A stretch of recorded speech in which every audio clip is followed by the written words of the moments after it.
అందరికీ నమస్కారం. ఈ వీడియో యొక్క ముఖ్య ఉద్దేశం ఏంటంటే, మన యొక్క యూట్యూబ్ ఛానల్ పేరు అందరికి తెలియడం కోసం ఒకసారి దాని గురించి వివరిద్దామని మాట్లాడుతున్నాను. నా పేరు నాగేశ్వరరావు. నేను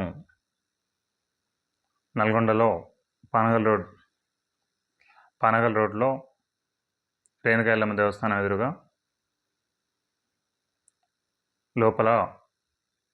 లోపలికి ఉంటాను.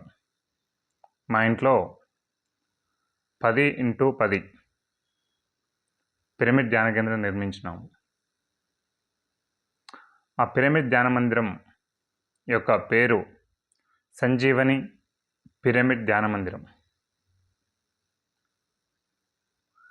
అందుకొరకని మన యొక్క ఈ యూట్యూబ్ ఛానల్ పేరు సంజీవని పిరమిడ్ ధ్యాన మందిరం అని పెట్టుకోవడం జరిగింది. ముఖ్యంగా ఏంటంటే, యూట్యూబ్ ఛానల్ యొక్క ముఖ్య ఉద్దేశం కూడా ఏంటంటే, దీని గురించి ఏదో రాబడి వస్తుందని, రాబడి కొరకని, లేకపోతే ఇంకా దేనికోసం అని కూడా చేసేది కాదు. చేయాల్సింది చేస్తే రావాల్సింది వస్తే నాకు తెలుసు. ఆ యొక్క మోటో మీద నేను వెళ్తున్నాను. అంటే చేయాల్సిన పని సరిగ్గా చేయాలి. అంటే మనం ఏం చేస్తున్నాం, చేసే యొక్క పని ఏంటి, చేసే దాని మీద ఎంత ఆశిస్తున్నాం, ఆశించి చేస్తున్నామా, ఆశించకుండా చేస్తున్నామా? ఫలితం ఆశించి పని చేస్తే నీకు ఏది రాదు. ఫలితం ఆశించకుండా పని చేసుకుంటూ వెళ్తే నీకు కావాల్సింది ఆ విశ్వం చూసుకుంటుంది. కాబట్టి నా యొక్క ముఖ్య ఉద్దేశం ఏంటంటే, ఫలితం ఆశించకుండా నేను పని చేసుకుంటూ వెళ్తాను. ఇక్కడ ఏంటంటే, ఎంతమంది చూస్తే వాళ్ళు ఎంతమంది నా నుంచి ఫలితాన్ని పొందుతున్నారు. ముఖ్యంగా సంజీవని పిరమిడ్ అనే పేరు వినగానే సంజీవని, అసలు మొదటగా సంజీవని అని పేరు పెడదామంటే, అసలు పేరు పెడదామని వెతికే క్రమంలో ఏ పేరు పెడదామని ఎంత వెతికినా కూడా పేరు దొరకట్లేదు. లాస్ట్కు మా పంతులు గారైన రామశర్మ గారికి ఫోన్ చేసినప్పుడు ఆయన కూడా కొద్దిసేపు ఆలోచించి సంజీవని అని పెట్టు నాగేశ్వరరావు అని చెప్పాడు. అప్పటిదాకా నేను ఏదో అయోమయంలో ఉన్నవాడిని.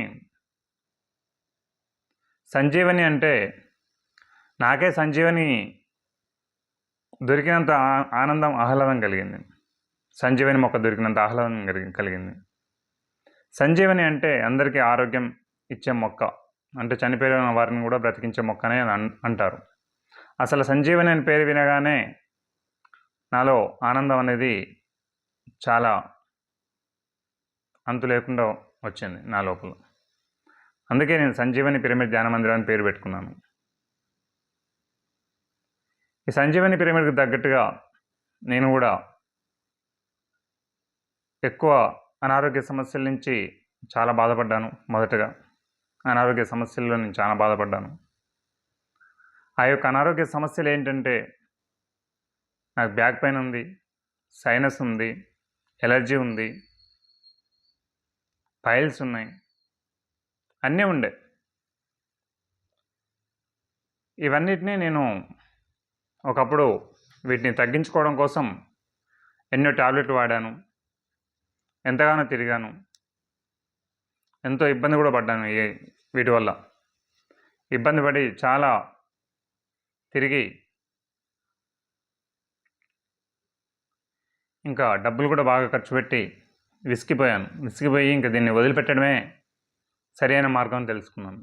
ఇంకా అప్పటి నుంచి దాన్ని పైల్స్ గురించి కానీ, సైనస్ గురించి కానీ, ఇంకా దేని గురించి ఏ ప్రాబ్లం గురించి కూడా నేను పట్టించుకోవడం వదిలిపెట్టేస్తాను. దాని సమయం వచ్చినప్పుడు అదే క్లియర్ అవుతుందని. ఇంకా తర్వాత నాకు చిట్యాల్లో ఉన్నప్పుడు, నేను మొదటగా ఒక 9 ఏళ్ళ దాకా చిట్యాల్లో ఉన్నాను. చిట్యాల్లో ఉన్నప్పుడు నేను ఇప్పుడు కూడా కంపెనీలోనే పనిచేస్తున్నాను. నేను చిట్యాల్లో ఉన్న క్రమంలో దగ్గర ఒక 9 ఏళ్ళు ఉన్నాను. ఆ 9 ఏళ్ళ క్రమంలో నేను కంపెనీలో చేసేటప్పుడు నాకు ఒట్టిమర్తి దగ్గర బాబావారి టెంపుల్ ఉంటుంది, సాయిబాబావారి టెంపుల్. చిట్యాల మండలం, ఒట్టిమర్తి మెయిన్ రోడ్డు మీద షిరిడి సాయిబాబా సేవా ఆశ్రమం అనే ఒక షిరిడి సాయి మందిరం ఉంటుంది. ఆ యొక్క షిరిడి సాయి మందిరంలో నేను ఎంతగానో మొదటి నుంచి కూడా నిస్వార్థ సేవ చేస్తూ ముందుకు వెళ్తూ ఉన్నాను. ఏ రోజు కూడా నేను ఏమి ఆశించి నాకు అది కావాలి ఇది కావాలని ఏ రోజు కూడా నేనేమి అడిగి బాబావారి దగ్గర పోయేవాడిని కానీ అలా పోయి మొక్కుకునేవాడిని, అలా వెళ్ళొచ్చేవాడిని. అలా చేస్తూ ఉన్న క్రమంలో దగ్గర దగ్గర ఒక 9 ఏళ్ళు గడిచిపోయింది.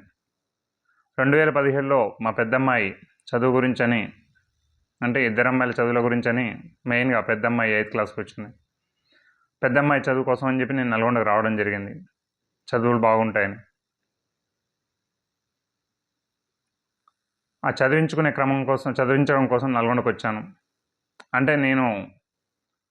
అంటే కారణం వేరే ఉంటుంది, కార్యం మాత్రం జరుగుతుంది. కారణం వేరే ఉంటుందంటే మన యొక్క ఆత్మోన్నతి కోసం మనం ఇక్కడ భూమి మీదకి వచ్చినాం. అందరూ కూడా, ప్రతి ఒక్కరు కూడా ఆత్మోన్నతి కోసం, ఆత్మ ఉన్నతి చెందడం కోసం ఇక్కడికి వస్తాం. ప్రతి ఒక్క పాఠం నేర్చుకోవడానికి ఇక్కడికి వచ్చాం. ప్రతి ఒక్క సమస్య నుంచి మనం పాఠం నేర్చుకోవడానికి ఇక్కడికి వచ్చాం. ప్రతి సమస్య కాదు, అసలు సమస్యే కాదు. సమస్య నుంచి నేర్చుకుంటే సమస్య అక్కడికే తగ్గిపోతుంది. ఆ సమస్య నుంచి ఎప్పుడైతే నువ్వు జ్ఞానం నేర్చుకుంటావో, జ్ఞానం నేర్చుకున్నప్పుడు అదే ఉన్నతంగా ఎదిగి ఇంకో దాంట్లోకి వెళ్ళిపోతాం. అక్కడ కూడా ఇంకోటి వస్తుంది, మళ్ళీ అక్కడి నుంచి నేర్చుకుంటాం. ఈ విధంగా నేను చిట్యాలో నా యొక్క పని అయిపోగానే నన్ను నల్గొండకు పంపించారేమో ఆ యొక్క ప్రకృతి అనిపించింది. నల్గొండకు వచ్చిన తర్వాత షిరిడి సాయిబాబాది బాగా భజనలు అవన్నీ చేసేవాడిని. ఖాళీగా ఉంటే ఏమొస్తుంది, ఖాళీగా ఉన్న సమయంలో ఎప్పుడు ఖాళీగా ఉండకుండా నేను నల్గొండకు వచ్చినాక కూడా బాబావారి సత్సంగం ఏర్పాటు చేసేవాడిని. బాబావారి సత్సంగం ఏర్పాటు చేసిన తర్వాత కొద్ది రోజుల తర్వాత నేను ఎప్పుడు వచ్చినాక ఒక సంవత్సరానికి నేను నల్గొండలో ఇల్లు కట్టుకోవడం జరిగింది. ఏ రోజు నేను ఇల్లు కట్టుకుంటా అనుకోలేదు, ఇల్లు కట్టాలన్న ఆలోచన లేదు నాకు. ప్లాట్ కొనుక్కోవాలి, ఇల్లు కట్టుకోవాలి, నాకు ఇంకేదో కావాలని ఏ రోజు నేను కోరుకోలేదు, ఏ రోజు నేను అడగలేదు. అంటే నేను ప్రకృతి యొక్క కార్యక్రమాలు నేను చేసుకుంటూ వెళ్తున్నాను. అంటే నేను సమాజ సేవ చేసుకుంటూ వెళ్తున్నాను. నా కోసం నేను ఏ రోజు నేను కోరుకోలేదు, నా పిల్లల కోసం కోరుకోలేదు, నా భార్య కోసం కోరుకోలేదు, నా తల్లిదండ్రుల కోసం నేను ఎన్నడూ కోరుకోలేదు, ఏ రోజు కూడా కోరుకోలేదు. నాకు తోచిందల్లా ఒకటే. ఫస్ట్ నాకు షిరిడి సాయిబాబా దగ్గర నా గురువు పరిచయం అయినప్పుడు స్వామి గారు నాకు చెప్పింది ఏంటి అయ్యా అంటే, నువ్వు బాబావారి కోసం ఒక్క అడుగు వేస్తే నీకోసం బాబావారు 10 అడుగులు వేస్తాడని చెప్పాడు. బాబావారి కోసం నువ్వు రూపాయి ఖర్చు పెడితే నీకోసం 10 రూపాయలు ఖర్చు పెడతాడు. 10 అయినా పెట్టచ్చు, ఇంకెక్కువైనా పెట్టచ్చు. మనం ఇలా ఒక వరిచేలో ఒక వడ్లగింజ సరి అయిన మంచిగా చేసి సరి అయిన నెలలో మనం వడ్లగింజ కనుక పెడితే 10 గింజలు రావచ్చు, 100 గింజలు రావచ్చు, దానికి కొద్దిగా ఇంకెక్కువ కూడా రావచ్చు. అదేవిధంగా మనం చేసే యొక్క పని ఏ విధంగా చేస్తున్నాం అనేది ముఖ్యం, ఎలాంటి పని చేస్తున్నాం అనేది ముఖ్యం. ఆ విధంగా నేను పనిచేసే క్రమంలో చిట్యాల నుంచి నల్గొండకు వచ్చిన తర్వాత ఇక్కడ ఇల్లు కట్టుకోవడం జరిగింది. ఆ ఇల్లు కూడా బాబావారిదే అని నేను అనుకుంటాను. బాబావారే నాకు కట్టించారు, ప్రకృతి నాకు కట్టించిందని నేను ఎప్పుడు కూడా నమ్ముతాను. నేను మాత్రం అది కట్టుకున్నాను నేను అనుకోను, నిమిత్తం మాత్రమే నేను. ఈ క్రమంలో కట్టుకున్న తర్వాత నేను ఆ షిరిడి సాయి టీవీ చూస్తూ ఉండేవాడిని. సాయి టీవీ చూస్తూ దాంట్లో అడ్వర్టైజ్ వచ్చేటప్పుడు పక్కకెళ్ళి పిఎంసి వేరే ఛానల్ మార్చినప్పుడు పిఎంసి టీవీ వచ్చేది. దాంట్లో తడవర్తి వీరరాఘవరావు ఇంకా వేరే మాస్టర్ల యొక్క క్లాసెస్ వచ్చేది. అది క్లాసెస్ చాలా బాగున్నాయని చెప్పి అవి వినడం మొదలుపెట్టాను. విన్నప్పుడు దాంట్లో అక్కడ కింద స్క్రోలింగ్ ఏమొస్తుందంటే టీవీలో ఉచితంగా ధ్యానం నేర్పించబడను అని కింద నుంచి వస్తుంది. ఉచితంగా ధ్యానం నేర్పించబడను, అరే బాగుంది కదా. అంతకుముందు నేను కూడా చేసేవాడిని. నాకు 2002లోనే ధ్యాన పరిచయం జరిగింది SSY ద్వారా. నాకు ఎప్పుడన్నా సరిగ్గా అనిపించినప్పుడు వచ్చి 10 నిమిషాలు ధ్యానం చేసుకునేవాడిని. కానీ కాళ్ళు వచ్చేది, అవన్నీ వస్తున్నాయని చెప్పి నేను కొద్దిగా ధ్యానాన్ని పక్కకు జరిపేవాడిని, చేయకపోయేవాడిని. ఒక 15 నిమిషాలు కూర్చొని పక్కకి వెళ్ళొచ్చుటండి. తర్వాత మన పిఎంసి టీవీలో చూసిన తర్వాత వాళ్ళకు ఫోన్ చేస్తే వాళ్ళు చెప్పారు, తర్వాత ఫోన్ చేసి శారద మేడం ఫోన్ చేసి చెప్పింది, ఇలా ధ్యానాన్ని ఏ విధంగానైనా చేయొచ్చు. కాలు క్రాస్ చేసుకుని ఏళ్ళు పెట్టుకొని నువ్వు బెడ్ మీదనైనా కూర్చుంటావా, కుర్చీలో కూర్చుంటావా, సోఫా మీద కూర్చుంటావా, ఏ విధంగానైనా కూర్చో అని చెప్పింది. ఆ విధమైన క్రమంలో నేను ఆ విధంగా ధ్యానం నేర్చుకొని మొదటగా గంటలు గంటలు ధ్యానం చేసేవాడిని. అసలు ఎంత అద్భుతంగా ఉండేదో, చాలా హాయి అనిపించింది నాకైతే ఆ ధ్యానంలో. ఆ ధ్యానాన్ని ఇంకా వదిలొద్దు అన్నట్టుగా ఎప్పుడు ఎవరైనా ఫోన్ చేసేనా ఏం ఫోన్ ఎత్తలేదంటే ధ్యానంలో కూర్చుని అని చెప్పేటోని నేను. అంత బాగా ధ్యానం చేసేవాడిని. అసలు నాకు బాడీ వైబ్రేషన్స్ వచ్చేది. నేను ధ్యానం చేస్తున్న మంచిగా నాకు గురుకు వినబడేది, నిద్రలోకి వెళ్ళిపోయినట్టుగా గురుకు వినబడ్డట్టుగా అన్నీ ఇట్లా ఎంతో చాలా అద్భుతాలు చూశాను, అద్భుతాలు చేశాను కూడా. ఇప్పటికీ నా సంకల్ప బలంతో కార్యక్రమాలు కూడా చేస్తూ ఉంటాను. ఈ విధంగా ధ్యానంలోకి వచ్చిన తర్వాత, ధ్యానం గురించి తెలుసుకున్న తర్వాత ధ్యానమే ఇంకా శరణ్యం, ధ్యానాన్ని నమ్ముకొని ధ్యానంలో ముందుకు వెళ్తున్నాను. ఈ క్రమంలో ఎంతోమందికి ధ్యానం, జ్ఞానం కూడా నేర్పుతున్నాను. శాకాహారం గురించి తెలుసుకున్నాను, శాకాహారిగా మారాము మా ఫ్యామిలీ మొత్తంగా. పిల్లలు, నా భార్య అందరూ కూడా చెప్పగానే విన్నారు. అందరం కూడా ఏ రోజైతే తెలుసుకున్నామో ఆ రోజే శాకాహారిగా మారాము. మా ఇంట్లో ఎంతో అద్భుతంగా ఈ రోజు కూడా చాలా ఆనందంగా జీవిస్తున్నాం. ఏ రోజుకు ఏ క్షణానికి ఏం కావాలో అవి వస్తూనే ఉన్నాయి. ఏ దానికోసం నేను ఎక్కువ తాపత్రయపడను. తాపత్రయం అనేది లేదు, వస్తుంది అంతే. ఆ విధంగా ధ్యానం నేర్చుకుని నేను 2023 అక్టోబర్ 2న సంజీవని పిరమిడ్ ధ్యాన మందిరం అని మా ఇంట్లో 10x10 పిరమిడ్ ధ్యాన మందిరం కట్టి అక్టోబర్ 2, 2023 రోజున ప్రారంభోత్సవం చేసుకోవడం జరిగింది. ఒక 200 మంది పైచిలకు జనాభా వచ్చారు. శాకాహార ర్యాలీ తీసి ఎంతో అద్భుతంగా మారం శివప్రసాద్ గారిచే సంజీవని పిరమిడ్ ధ్యాన మందిరం ప్రారంభోత్సవం జరిగింది. నేను అనుకున్న తీరుగా నాకు అద్భుతంగా రిజల్ట్ కూడా వచ్చింది. ఎంతో అద్భుతంగా ఆ యొక్క ప్రారంభోత్సవం జరిగింది. ఆ విధంగా ఆ సంజీవని పిరమిడ్ ప్రారంభోత్సవం జరిగిన తర్వాత కూడా ఎన్నోసార్లు మా ఇంట్లో పౌర్ణమి ధ్యానం ఇలా క్లాసెస్ కూడా ఎన్నోసార్లు నిర్వహించుకోవడం జరిగింది, కొన్ని ఇప్పటివరకు.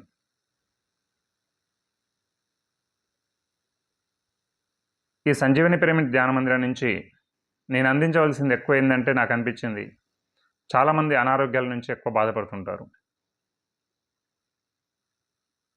అనారోగ్యాల నుంచి ఎలా తగ్గించుకోవాలి అంటే దాని మూలం తెలియదు ఎవరికి, చాలా వరకు అయితే తెలియదు. ఆ మూలం తెలుసుకొని ఆ మూలం ఎక్కడుంది, ప్రతి సమస్యకు మూలం ఎక్కడుంది, సమస్యకు మూలం మన లోపలే ఉంది. ఆర్థిక సమస్య అయినా, అనారోగ్య సమస్య అయినా, సంఘ సమస్య అయినా, సామాజిక సమస్య అయినా, ప్రతి సమస్యకు మన లోపలే ఉంది. ఎందుకంటే నేను అనుభవించిన కాబట్టి నేను చెప్తున్నాను. అనారోగ్య సమస్యలు కూడా చాలా వరకు నేను తగ్గించుకున్నాను. ఎలా అంటే నన్ను నేను గమనించుకోవడం ద్వారా తగ్గించుకోగలిగాను. గమనించుకోవడం అంటే నా లోపల నేను వెళ్ళి గమనించుకునేవాడిని. గాఢ నిద్రలో నాకు ఎలాంటి అనారోగ్యం లేదు కదా, మరి లేవగానే ఎక్కడి నుంచి మొదలైంది అని ఈ విధంగా నేను క్వశ్చన్ చేసుకునేవాడిని. చూసుకుంటే ఒకసారి దొరికింది ఏంటంటే సైనస్ బాగా ఇబ్బంది పెడుతుండేది. సైనస్ ఏంది, లేవలేదు, లేచినాక 1 నిమిషం 2 నిమిషాల వరకు లేదు, ఆ తర్వాత మొదలైంది ఏంటి అంటే అప్పటిదాకా లేనిది ఏంటి, మనసు లేదు. గాఢ నిద్రలో ఏది లేదు, అసలు గాఢ నిద్రలో నువ్వే లేవు. అప్పుడు లేచిన తర్వాత మనసు మొదలైంది. ఆ మనసును గమనించాను. ఆహా, దీని యొక్క మూలం ఎక్కడుంది అని అప్పుడు ఆ మూలాన్ని పట్టుకొని నా లోపల నేను అన్వేషణ మొదలుపెట్టిన. ఆ తర్వాత సైనస్ కూడా తగ్గించుకున్నాను. అదేవిధంగా బ్యాక్ పెయిన్ అన్నీ బాగా తీవ్రంగా ఆలోచించేవాడిని, ఎంతగానో ఆలోచించేవాడిని. ఇప్పటికైనా ఎవరైనా ఆలోచించండి, బాగా గమనించండి, చూడండి, బాగా ఆలోచించి చూడండి, తెలుస్తుంది. పైల్స్ ఇవన్నీ కూడా ప్రతిదీ మన లోపలే ఉంది.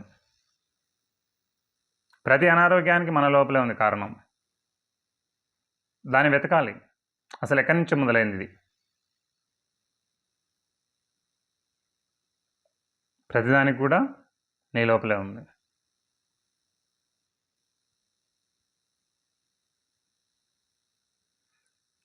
ఈ విధంగా నల్గొండకు వచ్చిన తర్వాత చిట్యాలలో ఉన్నంతసేపు భక్తి మార్గం, నల్గొండకు వచ్చిన తర్వాత ధ్యాన మార్గం, సేవ మార్గం. చిట్యాలలో కూడా భక్తి మార్గం, సేవ మార్గం ఉండేది. నల్గొండకు వచ్చిన తర్వాత ధ్యాన మార్గం, సేవ మార్గం. దీనిలోనే నిస్వార్థ సేవ, నిష్కామ కర్మ. ఏ రోజు ఇది చేస్తే అది వస్తుంది, నాకు ఇది కావాలి, అది వస్తుంది అని చెప్పి నేను ఏ రోజు ఆశించుకుంటూ ముందుకు పోలేదు. పేరు కోసం నేనేం తాపత్రయపడలేదు. పేరు కోసం కూడా ఎప్పుడు కూడా నేను చూడలేదు. అన్నీ వస్తున్నాయి, అవే డబ్బు వస్తుంది, అన్నీ వస్తున్నాయి. నువ్వు ఎక్కడైతే ఆగిపోతావో, నీ లోపల ఆలోచనల ద్వారా ఎక్కడైతే ఆగిపోతావో అక్కడే నీ యొక్క ఎదుగుదల కూడా ఆగిపోతుంది. ఎప్పుడు కార్యక్రమాలు చేస్తూ ఉండాలి, లోక కళ్యాణార్థం చేస్తూ ఉండాలి. లోక కళ్యాణార్థం కార్యక్రమాలు చేస్తేనే కదా, నువ్వు చేస్తేనే కదా నీకు వచ్చేది. నువ్వు చేయకుండా నీకు రావాలంటే ఎక్కడి నుంచి వస్తుంది? ఎలా ఒక విత్తు విత్తకుండా నీకు కాయ రావాలంటే ఏడంగా వస్తుంది, పంట రావాలంటే ఏడంగా వస్తుంది? ముందు మనం విత్తనం విత్తితేనే కదా మనకు వచ్చేది. ఆ విత్తనం సరైనది విత్తుతున్నావా అనేది చూసుకోవాలి. సరైన విత్తనం విత్తితేనే సరైన పంట వస్తుంది. అంటే నువ్వు ఏది చేస్తున్నావు, సరైనది చేస్తున్నావా, సరిగానే చేస్తున్నావా? నీకు ఏది కావాలి? నీకు సరైనది కావాలి, అయితే సరైనది చేయాలి. సరైనది చేస్తే మనకు సరైనది అందించబడుతుంది. నువ్వు చేసింది అదే కాబట్టి నీకు అదే వస్తుంది ఫలితం. ముళ్ళ చెట్టు గింజ పెడితే ముళ్ళ చెట్టే వస్తుంది, కూరగాయ చెట్టు గింజ పెడితే కూరగాయ చెట్టే వస్తుంది, మామిడి చెట్టు గింజ పెడితే మామిడి పండే వస్తుంది, మామిడికాయ వస్తుంది. మామిడి చెట్టు వస్తుంది, తర్వాత కాయ వస్తుంది, తర్వాత పండు అవుతుంది. ఏదైనా అంతే. నేను ఎన్నోసార్లు చెప్తూ ఉంటాను, అక్రమ ధనార్జన ఏదైనా ఇదొకటే కాదు, ప్రతి రూపాయికి కూడా అలానే ఉంటుంది. అక్రమంగా సంపాదించిన ప్రతి సొమ్ముకు కూడా మొదట్లో అమృత సాంబశివరావు గురువుగారు చెప్పేవారు, నువ్వు సంపాదించిన రూపాయి సంపాదించి దాంట్లో రూపాయిలో అక్రమంగా 10 పైసలు సంపాదించిన 90 పైసలు న్యాయంగా సంపాదించుకున్నా కూడా దాని సమయం వచ్చినప్పుడు ఈ 90 పైసలను అక్రమంగా సంపాదించిన 10 పైసలు కూడా కూకుడు వేళ్ళతో సహా లేపుకొని పోతుందని చెప్పేవాడు. అప్పుడు నేను తెలుసుకున్నాను, అప్పుడే నేను దానికి దూరంగా ఉన్నాను. అప్పటి నుంచే చాగంటి కోటేశ్వరరావు గారు కూడా అదే చెప్పేవారు. అప్పుడు బాగా వినేవాడిని సత్సంగాలు. చాగంటి కోటేశ్వరరావు గారు కూడా అదే చెప్పేవారు, ఏమని? నీ పక్కన నిప్పుంటే నేను ఎప్పుడైనా కాలుస్తుంది అది. కాబట్టి ఈ డబ్బు కూడా అంతే, అక్రమంగా సంపాదించిన డబ్బు కూడా అంతే. న్యాయంగా ధర్మంగా సంపాదించిన సొమ్ము రూపాయి అయినా, ₹1 అయినా, పావలైనా, 10 పైసలైనా నిన్ను ఎంతో ఉన్నతంగా నిలబెడుతుంది. నీకెక్కడ కూడా ఏది తగ్గదు. ఇలా మనం ఉరుకులో పెడతామున్నాం, అది ఎలా సంపాదిస్తున్నాం అనేది కాదు. ఒకసారి నాకేమైందంటే, పల్లి షాప్లకు అంటే ఆయిల్ మిల్లోకి పోయినప్పుడు అక్కడ పల్లీలు కొంటున్నాను. పల్లీలు కొంటే 2 కిలోలు తీసుకుంటున్నాను. తీసుకునేటప్పుడు అక్కడ పల్లీలు ఉంటాయి కదా, కొన్ని తీసుకొని తిందామని నా చేతితోటి ఆయన 2 కిలోలు జోకినా కూడా కొన్ని చేతిలోకి తీసుకొని తిన్నా. మళ్ళీ బయటకు వచ్చాక నేను తీసుకున్న కవర్ తీసుకొచ్చి నా బండిలో సంచిలో పెడదామంటే దానికి హోల్ పడింది. ఆ కొండి తగిలి హోల్ పడి ఆ పల్లి గింజలు పోయి పక్కకు పడినాయి బయట. నేను ఎన్నైతే తిన్నానో అని బయట పడ్డాయి. అరే అప్పుడే అర్థమైంది నాకు, అరే ఇది తప్పు కదా అని.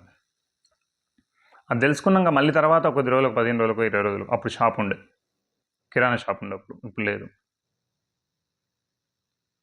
అప్పుడు కొద్ది రోజుల తర్వాత నేను తెలుసుకున్న తర్వాత మళ్ళీసారి వెళ్ళినప్పుడు తీసుకుందామని అక్కడ దాకా చేయి వెళ్ళింది, కానీ నేను తీసుకోలేదు. నాకెంత కావాలో అంతే తీసుకొని పక్కకి వెళ్ళి వచ్చిన. సపోర్ట్ ఒకటి వచ్చి మళ్ళీ కరెక్ట్ అదే సేమ్ పొజిషన్ మళ్ళీ బండిలో పెడుతుంటే మళ్ళీ పోయి కొండికి తగిలింది.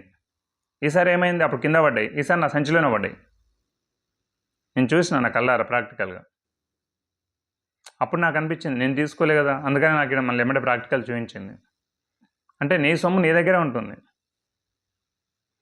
మొదటగా ఏంటంటే నువ్వు ఎన్ని తీసుకున్నావు అన్ని పడ్డాయి. తర్వాత ఏమైంది, ఇవన్నీ కూడా పోతాయి. నువ్వు తీసుకున్న 2 కిలోల ప్యాకింగ్ కూడా మొత్తం కింద పోతాయి. నువ్వు ఆ పద్ధతిని మార్చుకోకుంటే ఒకసారి నీకు వచ్చింది రిజల్ట్, నువ్వు చూసే శక్తి ఉండాలి నీకు. నువ్వు గమనించుకోకుండా ఉండే ఆ 2 కిలోల ప్యాకింగ్ ఉన్న పల్లీలు కూడా మొత్తం కింద పోతాయి నెక్స్ట్ టైంకి. అంటే కొంతకాలానికి మొత్తం వెళ్ళిపోతుంది, ఉండదు. అది నేను తెలుసుకున్నా, ఎన్నోసార్లు చూశాను. అదేవిధంగా ఒకసారి పళ్ళబండి దగ్గర పోయినప్పుడు కూడా తీసుకుందామని చూసా, వద్దు, ఎమ్మటే బ్యాక్ అయినా, వెనక్కి గుంజుకున్నాను నా చేతిని. తప్పు ఇది అని, తప్పుడు పనులు చేయొద్దు. ఎక్కడైతే నువ్వు తప్పుడు పని చేస్తావో దానికి మళ్ళీ సరి అయిన కర్మ ఉంటుంది. నువ్వు ఏదైతే చేస్తావో దానికి సరైనది నీకు తిరిగి వస్తూనే ఉంటుంది. ఎందుకు వస్తుంటే నువ్వు అక్కడి నుంచి జ్ఞానం నేర్చుకోవాలి. జ్ఞానం సరైన తెలుసుకునేంతవరకు అక్కడ ఉంటూనే ఉంటుంది. పరీక్ష ఫెయిల్ అయితే, 10th క్లాస్ పరీక్ష ఫెయిల్ అయితే మళ్ళీ రాయాలి కదా. అదేవిధంగా ఈ విధంగా జ్ఞానం నేర్చుకుంటూ, జ్ఞానస్థాయిలో ఎదుక్కుంటూ ఈ రోజుకు ఈ విధంగా ఆధ్యాత్మిక జీవనం సాగిస్తున్నాను. ఆధ్యాత్మికంగా అద్భుతంగా ఉంటే భౌతిక జీవనం ఆటోమేటిక్గా సెట్ అవుతుంది. భౌతిక జీవితం గురించి ఎక్కువ ఆలోచించాల్సిన అవసరం కూడా అంత ఉండదు. ఆధ్యాత్మికంగా అంటే నీ అంతరంగంగా నువ్వెంత మారితే, నీ బుద్ధిపరంగా ఎంత మారితే బయట, ఇలా 50% మారావంటే 50% బయట మొత్తం పూర్తిగా మారిపోతుంది. 100% మారిపోతే 100% అద్భుతంగా ఉంటావు. 50% మారితే 50% ఉంటావు. 10% మారితే అద్భుతంగా 10% అద్భుతంగా ఉంటావు. మిగతా 90% ఉండదు. ఈ 90% కూడా నువ్వు ఎప్పుడైతే మారుతావో 100% నువ్వు పర్ఫెక్ట్ ఉంటావు. ఇక 100% అన్నీ అందించబడతాయి. దేనికోసం నువ్వు ప్రాకులాడవలసిన అవసరం లేదు. నీ పని నువ్వు చేసుకుంటూ వెళ్ళు. చేయాల్సింది సరైనది చేయాలి. ఇవాళ నేను అదే చేసుకున్నాను. డ్యూటీ అయినా ఎక్కడైనా కోపం వస్తుంది, నటించాలి, తప్పదు. కోపం వచ్చినా నటిస్తాను, ఆ తర్వాత నేను చూసుకుంటాను, అరే నా వాళ్ళు కదా అని. ఎక్కడైనా కూడా అంతే, ఆ క్షణానికి అవసరం.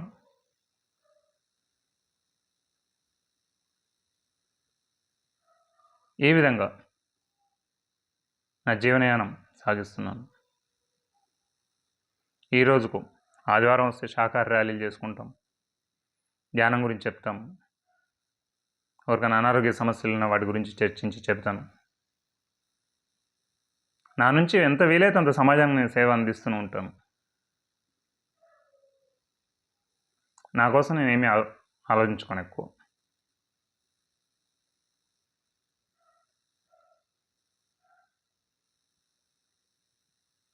ఈ విధంగా 2 పిల్లలు కూడా బాగా చదువుకుంటారు, మంచిగా చదువుకుంటున్నారు. ఇంట్లో వాళ్ళు కూడా నాకు పూర్తిగా సహకారం ఉంటుంది.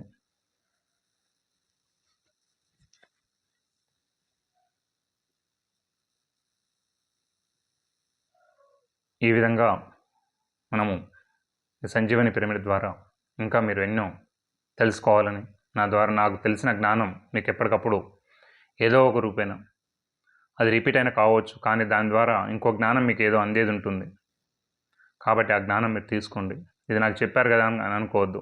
మళ్ళీ అది రిపీట్ అవుతుందంటే మళ్ళీ మీకు వేరేది ఏదో సబ్జెక్ట్ కావాల్సింది వస్తుంది.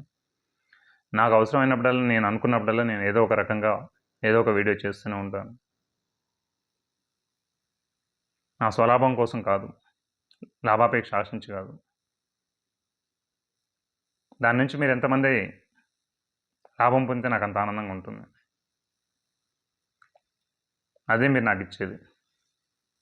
ఎందుకు నేను చర్మ సమస్య గురించి ఎందుకు పెట్టాను? ఎంతమంది దగ్గరికి నేను వెళ్ళగలనని చెప్పి వెళ్ళలేననే కదా, అందరి దగ్గరికి వెళ్ళలేను. ఎంతోమంది ఇబ్బంది పడుతున్నారు. కరెక్ట్ పాటించి చూడండి, పాటించి చూస్తే మీకు తెలుస్తుంది.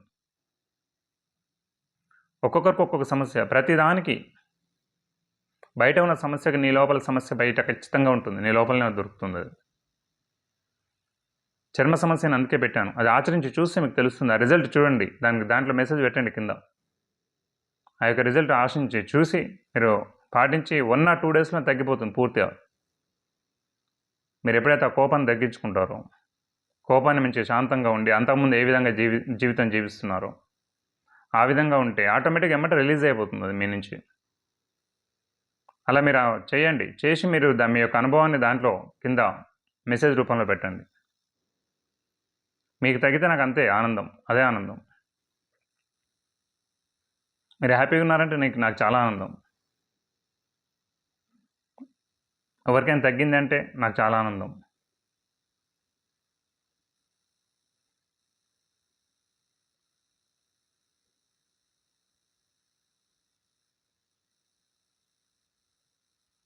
అందరికీ ధన్యవాదాలు. Thank you. Thank you. Thank you.